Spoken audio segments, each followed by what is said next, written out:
नमस्कार दोस्तों, स्वागत है आप सभी का। आज का ये सेशन मेंस बैच का वार्म अप क्लास है। यानी मेंस बैच जब हम स्टार्ट कर रहे हैं 26 तारीख से, आज उसकी ये वार्म अप क्लास है। इसके अंदर हम बहुत सारे मिलते जुलते वैसे ही क्वेश्चन देखने वाले हैं जैसे हम मेंस बैच में देखने वाले हैं। और सबसे खास बात इस बैच की, इस क्लास की ये है कि इसमें हम बिल्कुल बेसिक वाले क्वेश्चन देखने वाले हैं। यानी कि बिल्कुल बेसिक पे एग्जामिनर क्वेश्चन किस किस तरीके से चेंज कर सकता है। क्वेश्चन दिखने में नए जरूर होंगे पर सॉल्यूशन बहुत छोटा होगा, ठीक है। तो ऐसे क्वेश्चन भी हम मेंस बैच में लेने वाले हैं। मेंस बैच में देखिए हम डिफिकल्ट से डिफिकल्ट क्वेश्चन भी लेंगे, आसान से आसान भी और एक्सपेक्टेड चेंजेस भी, ठीक है। यानी जो आपके एग्जाम पॉइंट ऑफ व्यू से इंपॉर्टेंट है वही हम लेने वाले हैं। 26 तारीख से आपका बैच स्टार्ट है 4 बजे से। तो आइए वार्म अप स्टार्ट करते हैं। केवल 10 क्वेश्चन मैं लेकर आया हूं और अगर ये वार्म अप अच्छा लगेगा तो मैं कोशिश करूंगा और भी वार्म अप क्लासेस देने की जब तक बैच स्टार्ट नहीं हो जाता, ठीक है। आइए स्टार्ट करते हैं पहले क्वेश्चन से। पहला क्वेश्चन है आपके सामने ये। अब असेंडिंग ऑर्डर पे हमारे सामने ये क्वेश्चन है। 2 की पावर 1 4 6 5, 3 की पावर 1172, 5 की पावर 879। अब मेन बात क्या है, जब मैं इसे सॉल्व करने जाता हूं तो हमें क्या करना पड़ेगा। सबसे पहले मैं देखूंगा क्या कोई चीज कॉमन निकल सकती है इसमें से। कॉमन का मतलब होता है HCF, ठीक है। कॉमन का मतलब होता है HCF। अगर आप घटाते हैं, ठीक है, ध्यान से देखिए, इसमें से इसे घटाते हैं तो कितना आएगा। इसमें से इसे घटाते हैं अगर, तो आप देखते हैं 11 में से 8 गया 300, 293 आ गया, ठीक है। और इसमें से इसे घटाते हैं अगर तो कितना आएगा, ये भी 293 आएगा। तो मैं देखता हूं शायद 293 इसका HCF हो जाए, शायद, ठीक है। अब मैं देखता हूं 293 से डिवाइड कर रहा है, बिल्कुल कर रहा है। 3 बारी में इसे कर रहा है, 4 बारी में इसे कर रहा है, 5 बारी में। तो मैं क्या कर पाऊंगा, मैं 293 से सबको डिवाइड कर दूंगा। अगर मैं 293 से सबको डिवाइड करता हूं तो बचेगा क्या, 2 की पावर 5, 3 की पावर 4, 5 की पावर 3। इन तीनों में जो बड़ा होगा वही नंबर बड़ा हो जाएगा, उसके हिसाब से हम करेंगे। तो ये 32 हो गया, ये 81 हो गया, ये 125 हो गया, ठीक है। सबसे बड़ा ये है, उससे बड़ा ये है। तो हम कहेंगे 2 वाले से बड़ा 3 वाला, 3 वाले से बड़ा 5 वाला। तो बी ऑप्शन हमारा आंसर हो जाएगा, ठीक है। बी ऑप्शन आपका आंसर हो गया। दिखने में नंबर बहुत बड़े बड़े हैं, ठीक है। HCF लेके देखिए ऐसा क्यों हुआ ये भी समझिए। HCF क्या आया, 293। इसका मतलब क्या है, इसकी पावर 293, इस पूरे की पावर 293, इस पूरे की पावर 293। आप इसे ऐसे लिख सकते हैं। तो ये 32 की पावर 293 आ जाएगा। इसी को मैंने शॉर्ट तरीके से बताया आपको, इसकी पावर 293, इसकी पावर 293। अब हम समझ सकते हैं जो नंबर बड़ा है उसी की पावर बड़ी होगी, ठीक है। तो हमने देखा बी ऑप्शन, बी ऑप्शन आपका आंसर हो गया। अगला क्वेश्चन है आपके सामने ये, एक बहुत बढ़िया क्वेश्चन। अभी तक हम देखते थे कि भाई a plus B, A cube plus B cube plus C cube minus 3abc पे क्वेश्चन आता था और a plus B plus C 0 दे रखा होता था, हम उस पर क्वेश्चन करते थे। यहाँ पर ये क्वेश्चन देखिए, ये सारे क्वेश्चन ऑलरेडी क्वेश्चन है कहीं ना कहीं, ठीक है। कुछ छोटी क्लास में, कोई ओलंपियाड एग्जाम में, कोई किसी एग्जाम में मैंने वो क्वेश्चन आपके सामने लिए हैं, ठीक है। और ये सारे क्वेश्चन आपके बेसिक कॉन्सेप्ट से कनेक्टेड है, तो ये करके जाने बहुत जरूरी है। आइए देखते हैं। अगर मैं ध्यान से देखूं तो मुझे नजर आ रहा है a plus B plus C 0 के बराबर। देखिए इसके अंदर ये जोड़ेंगे ये वाला कटेगा, इसके अंदर ये जोड़ेंगे ये वाला कटेगा और ये कट जाएगा। तो a cube plus B cube plus C cube किसके बराबर होगा, 3abc के। चलिए यहां तक किसी बच्चे ने मान लेते हैं समझ भी लिया। अब वो आगे कैसे सॉल्व करेगा ये देखते हैं। 3 अगर मैं लिखता हूं, ये आ गया, ये आ गया और ये आ गया। अब एक तरीका ये है कि आप इसे पूरे को सॉल्व करें 1/2 स्क्वायर 1/2 की पावर 3 इस तरीके से करके। दूसरा, अगर मैं इसमें से कुछ कॉमन ले लूं, अगर मैं -3 कॉमन लेता हूं तो 2 - 1 बचेगा। 2 की पावर -4 कॉमन लेता हूं तो 2 - 1 बचेगा। 2 की पावर -4 कॉमन लेता हूं तो 1 - 2 की पावर 2 बचेगा, ठीक है। तो मैं देखता हूं 2 की पावर 3 4 7 4 11, 3 इंटू 2 की पावर -11 इंटू 1 1, ये कितना आ गया 1 - 4 -3। तो -9, 2 की पावर -11 क्या होती है? 2 की पावर -11 यानी 2 की पावर 11 नीचे लिख दो, यानी 2 की पावर 10 होती है 1024, 2 की पावर 11 हो गई 2048। तो बी ऑप्शन मेरा आंसर हो गया। सॉल्यूशन पार्ट अगर आप देखें तो ऐसा कोई बहुत खास नहीं है, पर थोड़ी सी कैलकुलेशन एग्जामिनर ने कराई है। ठीक है, ये सारी चीजें हम मेंस बैच में देखने वाले हैं। हल्की हल्की झलक देखिए, पूरा इतना बड़ा मेंस बैच है, मैं पूरा mains batch as a demo तो नहीं ला सकता, ठीक है, पर क्या क्या हम देखने वाले हैं, किस डायरेक्शन में काम करने वाले हैं, किस रेंज में काम करने वाले हैं, उसका आइडिया आपको जरूर लगने वाला है। ठीक है, अगला क्वेश्चन है ये आपके सामने। अब आप में से बहुत बच्चे सोचेंगे यार इस तरीके का क्वेश्चन तो हमने कर रखा है ना, बहुत सारे बच्चे कहेंगे हमने कर रखा है। अब जो बच्चे मेंस देने जा रहे हैं मैं उनसे कहूंगा सॉल्यूशन वैसे समझिए जैसे मैं आपको समझा रहा हूं। 99 को हम कैसे लिखते हैं? 11 × 9 लिखते हैं। 11 × 9 यानी 11 की वैल्यू क्या होगी? k की पावर 1/x। मैं ये क्वेश्चन जब बताता हूं मैं बोलता हूं k नहीं लिखना, 1/x का मतलब है सीधा 1/x, और इंटू 9 का मतलब हो गया 3 की पावर 2। 3 की पावर 2 का मतलब जो आप 1/y लिखते थे उसका दुगना 2/y, इसे ऐड करेंगे तो 1/z मिलेगा। ये मैं डायरेक्ट स्टेप लिखूंगा क्योंकि आप मेंस के बैच में तो ये समझ आना चाहिए कि पहला स्टेप मेरा ये आने वाला है। ऐसा नहीं है कि यहाँ पर आप प्री वाले सॉल्यूशन एक्सपेक्ट करेंगे k की पावर 1/x, k की पावर 1/y, k की पावर 1/z। वो गया भाई, प्री हो गया, पहला स्टेप ये आएगा। ठीक है, आगे देखते हैं। अब 1/x प्लस 1/y बराबर हो गया 1/z माइनस 1/y। ऐसा मैंने क्यों करा? क्योंकि मेरे को यहाँ पर 1/x प्लस 1/y दिख रहा है और यहाँ मेरे को ये रिलेशन मिला तो मैंने यहाँ से ये निकाला। तो 1/x प्लस 1/y की वैल्यू क्या है? ये है। अब यहाँ पर चीजें चेंज करी गई हैं, यहाँ सीधा आंसर नहीं पूछा गया है।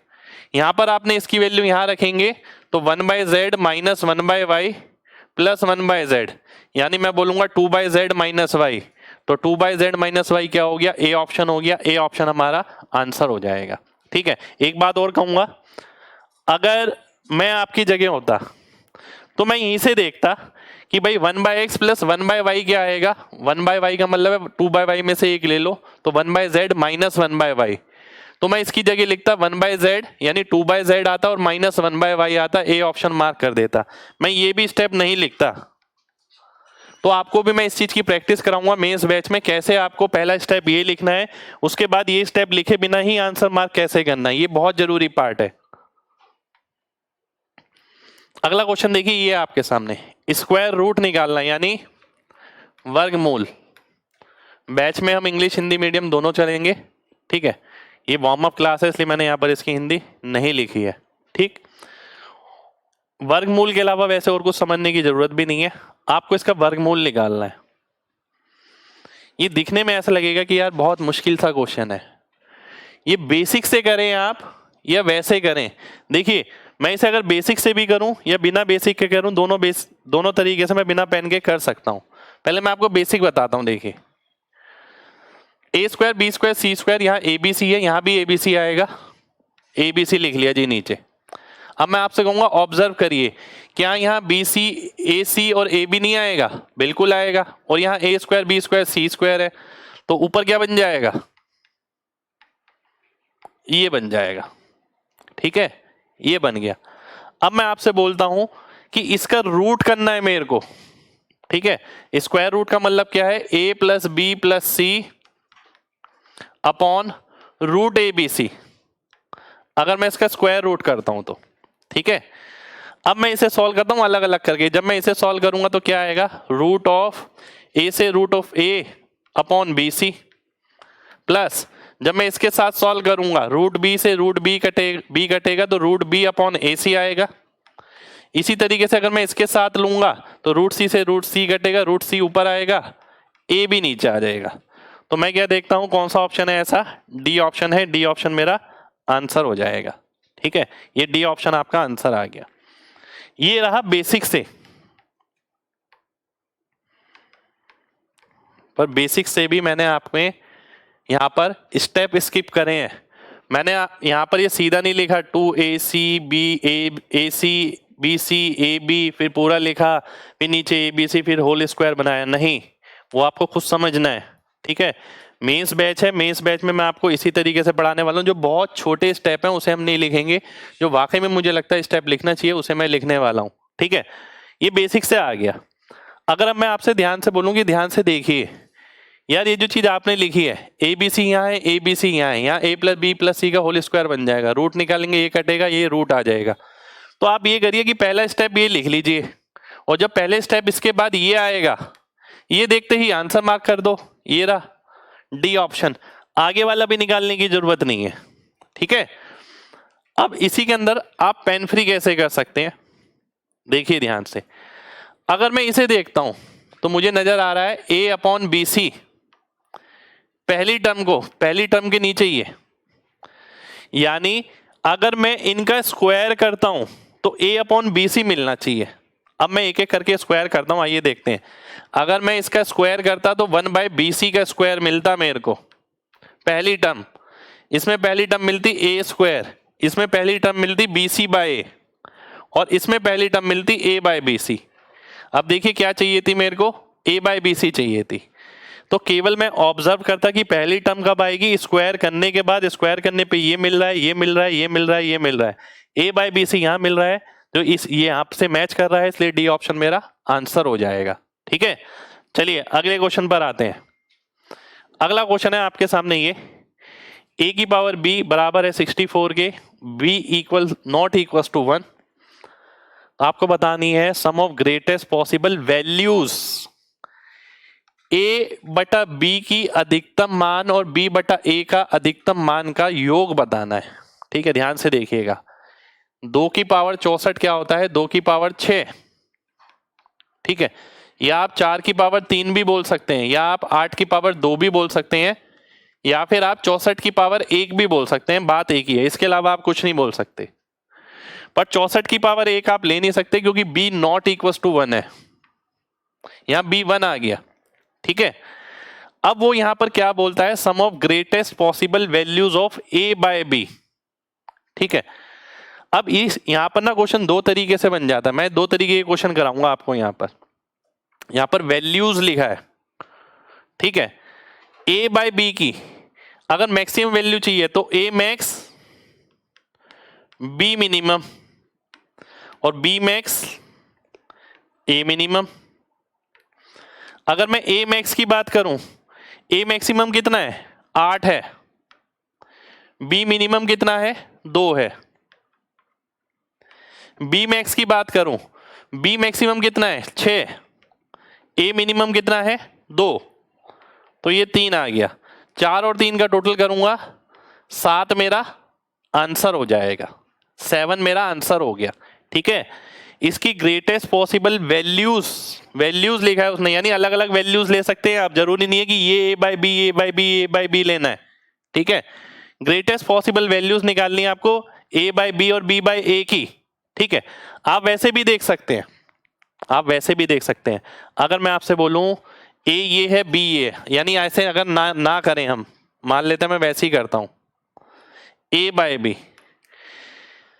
a ये है, b ये है, a ये है, b ये है, a ये है, b ये है, तो सबसे बड़ा नजर आ रहा है यहां पर a/b कितना आ रहा है, 4, a/b कितना आ रहा है, 4/3, a/b कितना आ रहा है, 1/3, ये a/b आ गया। यदि मैं b/a की बात करूं, यानी दो तरीके से क्वेश्चन बन सकता है, मैं आपको ये बता रहा हूं। ठीक है, अब b/a की बात करें, ठीक है, b/a यानी b ये रहा, a ये रहा, 3/4, 1/4, तो ये कितना आ गया, ये मैक्सिमम हो गया, ये मैक्सिमम हो गया, और 4 + 3 मैं करता हूं तो 7 मेरा आंसर आ गया। मैं आपको बताऊंगा जो पिछला सॉल्यूशन मैंने बताया था उस तरीके के क्वेश्चन कैसे होंगे और कैसे आइडेंटिफाई होंगे कि इसमें वो वाला करना है या ये वाला करना है। ठीक है, वैसे आप इसे इस तरीके से ध्यान रखें, अभी वो वाले क्वेश्चन में बैच में कराऊंगा। ठीक है, आगे बढ़ते हैं। ये देखिए सबसे फेवरेट फॉर्मूला आजकल एग्जामिनर का, ठीक है, उस पे बेस मैंने एक क्वेश्चन दिया है। अगर किसी बच्चे को फॉर्मूला याद नहीं है तो सबसे पहले तो मैं कहूंगा आपको ये फॉर्मूला याद होना चाहिए। अगर आपको ये फॉर्मूला याद नहीं है ना, एक क्वेश्चन आपका पक्का मिस होने वाला है मैं इसका। ठीक है, ट्वाइस ऑफ a³ + 3b²a, ये याद करने का तरीका मैंने अपने फाउंडेशन बैच में बताया किस तरीके से याद करना है इसे। जब मेंस का बैच स्टार्ट करेंगे तब भी बताऊंगा मैं आपको कैसे करना है। देखिए इस तरीके से ध्यान रखिए, देखिए 2 यहाँ आता है 3 पीछे आता है, पहली बात तो ठीक है। अगर प्लस का साइन है तो a क्यूब, माइनस का साइन है तो b क्यूब। जब ये वैल्यू क्यूब वाली है तो ये भी 3 आएगी। 3 का मतलब है जिसका क्यूब है उसकी सिंगल पावर, दूसरे की 2 पावर, जिसका क्यूब है उसका सिंगल पावर, दूसरे की 2 पावर। अगली बार से याद रहेगा, बस ये ध्यान रखना माइनस का साइन है तो b क्यूब, प्लस का साइन है तो a क्यूब।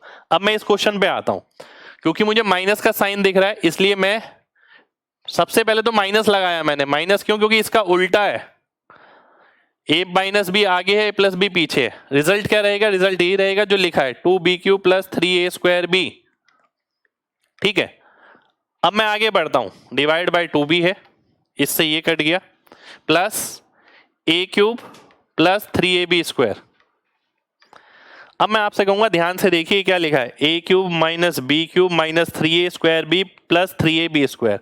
किसका फॉर्मूला होता है? a माइनस b का whole cube. a minus b का होल क्यूब कहां पर है? डी ऑप्शन में है। डी ऑप्शन आपका आंसर हो जाएगा। कई बच्चे ना इसमें वैल्यू डालने की भी सोचेंगे, आप में से मुझे पता है बहुत बुद्धिमान बच्चे हैं, वैल्यू डालने की भी सोचेंगे। देखिए भाई वैल्यू आप डाल तो सकते हैं, पर जिसकी कॉन्सेप्ट पे कमांड बहुत अच्छी है ना, वो कॉन्सेप्ट से ज़्यादा जल्दी कर लेगा कंपेयर टू वैल्यू से। ठीक है, आप वैल्यू डाल के देखिए, क्योंकि देखिए मेरा कॉन्सेप्ट क्लियर है अगर, तो मैं ये चीज़ लिखने नहीं वाला। फॉर्मूला मेरे को ध्यान है, twice of B cube plus 3a square B, नीचे 2 से कट जाएगा, मुझे पता है a क्यूब यहाँ आ रहा है माइनस b क्यूब वहाँ आ रहा है, 3ab स्क्वायर आ रहा है माइनस का, और 3ab स्क्वायर आ रहा है प्लस का, और ये आ रहा है 3a स्क्वायर b माइनस का। तो मैं कहूंगा a माइनस बी का होल क्यूब का फॉर्मूला बन जाएगा, आंसर मार्क कर दूंगा। इतने में आप वैल्यू डालनी शुरू करेंगे। वैल्यू आपको पता है 1 0 डाल नहीं सकते, 1 1 भी नहीं डाल सकते। फिर आप कुछ और ही ट्राई करेंगे, 2 और 1 ट्राई करेंगे, 2 और 1 डाल के पूरा सॉल्व करेंगे, फिर जाके कहीं जाके आपका आंसर मिलेगा। ठीक है, पर वो चीज मैं नहीं चाहता कि आप वैल्यू बेस ही रहें। जब आप मेंस में जा रहे हैं ना, तो वो कला आपको सीखनी पड़ेगी कि मेरा बेसिक भी ऐसा हो कि वो वैल्यू को भी फेल कर दे। ठीक है, वो कला हम आपको लगातार सिखाएंगे मेंस बैच में। ठीक है, वही चीज मैंने यहाँ पर भी बताई है मेंस बैच की। देखिए बात की बात है, यहाँ पर भी मैंने आपको यही बताया कि भाई ये फॉर्मूला, ये अलजेब्रा की फाउंडेशन क्लास में मैं पहली क्लास में बताता हूँ ये वाला फॉर्मूला। ठीक है, और मैं बार बार बोलता हूँ कि ये फॉर्मूले पे क्वेश्चन जरूर आएंगे एग्जाम में। आप उठा के देखिए अभी लेटेस्ट एग्जाम, इन फॉर्मूले पे आपको बहुत सारे क्वेश्चन मिलेंगे। हम भी क्लास में बहुत सारे क्वेश्चन करने वाले हैं उन फॉर्मूलोस पे। अगला क्वेश्चन है आपके सामने ये, देखिए P की वैल्यू ये है, Q की वैल्यू ये है। क्वेश्चन दिखने में कितना खतरनाक सा है। P की वैल्यू ये, Q की वैल्यू ये, A से लेके XYZ तक ये इसके बराबर है, PQ बताइए। कई बच्चों को लगेगा यार ये तो आउट ऑफ बॉक्स क्वेश्चन आ गया, पर क्वेश्चन का जब सॉल्यूशन देखेंगे ना आपको लगेगा यार बिल्कुल आ सकता है। बहुत सिंपल, बहुत मामूली क्वेश्चन है, 9th क्लास की बुक से उठाया गया क्वेश्चन है। ठीक है, ध्यान से देखिएगा। P इंटू क्यू अगर मैं करता हूं, A1 A26, A की पावर 27, B की पावर 27, C की, और ऐसे करते करते Z तक आ जाएगा। इस पूरे की पावर 27 आ जाएगी जब आप P इंटू क्यू करते हैं। A1 है, A26, A27 हो गया, B 27 हो गया, Z 27 हो गया, Y 27 हो गया, सबकी पावर 27 हो गई।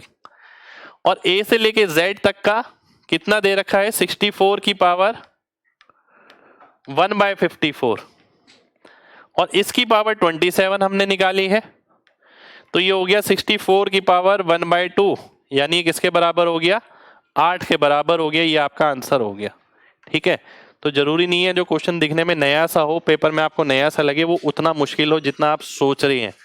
तो ऐसे सभी नए क्वेश्चन के लिए भी हम आपको लगातार तैयार करेंगे, जो दिखने में तो बहुत अलग से हैं पर बुक में इजीली मिलते नहीं है, पेपर में मिल जाते हैं। और सॉल्यूशन जिसका 2 स्टेप का भी नहीं है गिनती का। ठीक है, गिनती के 2 स्टेप का सॉल्यूशन है। अगला क्वेश्चन है आपके सामने, ये ध्यान से देखिए। अगला क्वेश्चन है ये आपके सामने, 512। अगर आप ध्यान दें 512 कैसे बन सकता है? 2 की पावर से बन सकता है। 2 दूनी 4 दूनी 8 दूनी 16 दूनी 32 दूनी 64 दूनी 128 दूनी 256, 512, 1024, 2048, 4096। ठीक है, इस तरीके से चलती है लाइन, याद होनी चाहिए। 2 की पावर 10 होता है 1024, 2 की पावर 9 हो जाएगा 512। तो मैं लिख सकता हूं 512 को 512 की पावर 1 इसकी पावर 1, ये भी लिख सकता हूं सबसे पहली चीज तो, ठीक है। अगली चीज अगर मैं लिखता हूं 2 की पावर 9 इसकी पावर 1, ठीक है, 2 की पावर 9 इसकी पावर 1 मैं लिख सकता हूं, ठीक है। और 9 को मैं कैसे लिख सकता हूं ऊपर वाले, ऐसे भी तो लिख सकता हूं 3 की पावर 2, ऐसे भी तो लिख सकता हूं 9 को 3 की पावर 2, या फिर मैं 512 होता है 8 का क्यूब, 8 की पावर 3 इसकी पावर 1, मैं ऐसे भी लिख सकता हूं। और कोई तरीका नहीं है लिखने का, ये नए सा क्वेश्चन लगेगा आपको, पर ऐसा क्वेश्चन सेम टू सेम आपको मिल सकता है। इसलिए मैंने क्लास में एक पहले भी कराया था जिसमें a की पावर b था केवल, यहाँ a की पावर b इसकी पावर c है, ठीक है। ध्यान से देखिए, अब अगर आप ध्यान से देखें 512 था, इसको इस तरीके से लिखना है तो मैंने यहाँ 1 लगा दिया। 512 को मैं लिख सकता हूँ 2 की पावर 9, इसकी भी पावर 1 लगा दी, और 9 को मैं लिख सकता हूँ 3 की पावर 2, ये भी एक पॉसिबल केस हो गया। साथ के साथ मुझे पता है कि ये 8 का क्यूब भी होता है, 2 की पावर 9 क्या है, 8 का क्यूब है, तो 8 की पावर 3 इसकी पावर 1 कर दिया। इसके अलावा कोई संभावना नहीं है, या 2 की पावर हो सकती है या 8 की पावर हो सकती है, और कोई पावर नहीं हो सकती यहाँ, ठीक है। अब मैं आगे बढ़ता हूं, ध्यान से देखिएगा। ए बी सी, अगर मैं ए बी सी काउंट करूं, ये ए है, ये बी है, ये सी है, कितना आ गया 512, 2 नी 18, 2 तिया 6, 2 नी 12, 8 तिया 24। आपसे पूछा है minimum possible value of A B C, minimum कौन सी है, ये है 12, तो 12 मेरा आंसर हो जाएगा, बी ऑप्शन मेरा आंसर हो गया। देखिए यही सारी वैल्यूज यहां पर हैं, ठीक है, यही सारी वैल्यूज आ गई यहां पर 512, 18, 12, 24। तो क्वेश्चन यूनिक है, ऐसे क्वेश्चन ना सीडीएस में कई बार आए हुए हैं ऐसे क्वेश्चन, तो वहां से पैटर्न लेके मैंने आपको यहाँ पर मेंस बैच में ये लिया है कि आपको इस तरीके का क्वेश्चन एग्जाम में मिल सकता है। कोई फॉर्मूला काम नहीं करेगा, कोई ट्रिक काम नहीं करेगी, बेसिक अंडरस्टैंडिंग नंबर सिस्टम की काम करेगी। यहाँ पर बेसिक अंडरस्टैंडिंग, उसी पे बेसिक क्वेश्चन है। अगला क्वेश्चन है ये आपके सामने, यहाँ x और y क्या है, पूर्णांक, इंटीजर्स के ऊपर लिख देता हूं मैं पूर्णांक। बैच में हम इंग्लिश और हिंदी दोनों लेंगे, ठीक है। आपको 3xy का मान निकालना है। आप अगर ध्यान से देखें, इसे मैं क्या लिख सकता हूं, 11 का क्यूब इसकी पावर -x, 15 का स्क्वायर इसकी पावर y, ठीक है। 11 की पावर -3x, 15 की पावर 2y। और एक बात बताऊं, अगर आपने ये क्वेश्चन पहले नहीं कर रखा ना, पेपर में बहुत ज़्यादा समय बर्बाद करने वाला है आपका ये क्वेश्चन, बहुत ज़्यादा। आपने अभी पहली बार देखा हो तो सोचना कि आपको ये चीज़ इस तरीके से क्लिक कर पाई थी। अब क्वेश्चन है 11 की पावर -3x, 15 की पावर 2y, ठीक है। आपको वैल्यू निकालनी है 3xy की, और x और y दोनों इंटीजर है। देखिए अगर x और y दोनों इंटीजर है ना, बात समझना, तो ये वैल्यू कभी भी इक्वल नहीं हो सकती, कभी भी, क्योंकि यहाँ 11 है, यहाँ 15 है, यहाँ 5 का मल्टीपल नहीं है, यहाँ 11 का मल्टीपल नहीं है, तो ये कभी संभव ही नहीं हो सकता। केवल एक पॉसिबिलिटी है, वो क्या, जब हम x और y दोनों की जगह 0 रख दें तो ये भी 1 ये भी 1 हो जाएगा, इसके अलावा संभव ही नहीं है। देखिए सॉल्यूशन कितना सा है, अगर आपने कर रखा है तो एकदम यूं क्लिक करके आंसर लग जाएगा, और सेम टू सेम आने की संभावना है इसमें से जो मैं ये करा रहा हूँ आपको, ठीक है। Warm up classes, mains batch तो अलग है, देखिए यहीं से ही बता रहा हूँ आपको, सेम टू सेम क्वेश्चन मिलने की संभावना है एग्जाम में, ठीक है। तो x = 0, y = 0, ठीक है। अगर मैं यहाँ रखता हूँ तो आंसर क्या आ जाएगा, 0 आ जाएगा। 0 का मतलब है ए ऑप्शन हमारा आंसर हो जाएगा, ठीक है। तो बहुत अच्छा क्वेश्चन है, सेम क्वेश्चन मिल सकता है एग्जाम में। नेक्स्ट क्वेश्चन है आपके सामने, ये आज की क्लास में मैंने मिक्स मैच लिए हैं, बिल्कुल कोई किसी टॉपिक का, कोई किसी टॉपिक का। वार्म अप मैं ऐसे ही कराऊंगा, ठीक है, बाकी मेंस बैच में हम करेंगे टॉपिक वाइज भी। 10125, अगर आप इसे देखें तो आप ऐसे लिख सकते हैं, ठीक है। 10125 मेरे को नजर आ रहा है 125 से भाग होगा। अगर मैं 125 से भाग करता हूं, 8 बारी में देखता हूं तो 1000 हो जाएगा, और 1 81 आ जाएगा, यानी 3 की पावर 4, 5 की पावर 3, ठीक है, ये आ गया। अब देखिए यहां से पता लग रहा है क्या, मुझे नहीं पता आपने ये चीज ऑब्जर्व करी या नहीं, आप इस तरीके से करते हैं या नहीं करते। 1/x की वैल्यू 4 है तो 4x की वैल्यू 1 आ गई। 1/y की वैल्यू 3 है तो 3y की वैल्यू भी 1 आ गई। मेरे को निकालना है 12xy, आंसर मेरा 1 आ गया। 1 कहां पर है? पहले ऑप्शन में है, ए ऑप्शन आपका आंसर हो जाएगा। ठीक है, ये सारे क्वेश्चन आपको नए दिखने में जरूर लगेंगे पर एग्जाम पैटर्न पे क्वेश्चन है, एग्जाम में आपको सेम टू सेम क्वेश्चन मिल सकते हैं विद डाटा, मैं बोल रहा हूं। ठीक है, पर ये जरूर है कि क्वेश्चन का जो सॉल्यूशन पार्ट है वो बहुत सिंपल है, बहुत सिंपल। ऐसे क्वेश्चन की संभावना ज्यादा रहती है इसका सॉल्यूशन पार्ट बहुत सिंपल हो पर क्वेश्चन दिखने में बहुत उल्टा सीधा सा हो। ठीक है, तो ये सर्ट्स का क्वेश्चन लिया गया है, ऐसा भी क्वेश्चन आपको मिल सकता है। तो ये थी हमारी आज की क्लास, आज का वार्म अप सेशन। उम्मीद करते हैं वार्म अप सेशन आपको अच्छा लगा होगा। मेंस अगर आप देने जा रहे हैं तो डेफिनेटली बात है ये आपको अच्छा लगना चाहिए, अगर आप मेंस देने जा रहे हैं तो। ठीक है, आपके कोई भी डाउट इस क्लास से रिलेटेड या मेंस बैच से रिलेटेड हो तो कमेंट करके जरूर बताइए। ठीक है, और मैं ये कहूँगा मेंस के लिए सोचिए मत कि बैच स्टार्ट होगा, आप लग जाइए अभी से ही।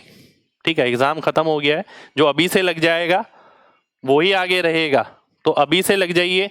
जितनी चीजें मैं बता रहा हूँ ये लगातार करते रहिए। ये चीजें किताबों में इजीली नहीं मिलने वाली पर ये चीजें डायरेक्ट एग्जाम में जरूर मिलेंगे आपको। ठीक है, तो मिलते हैं आपसे नेक्स्ट वार्म अप में, तब तक अपना ख्याल रखें।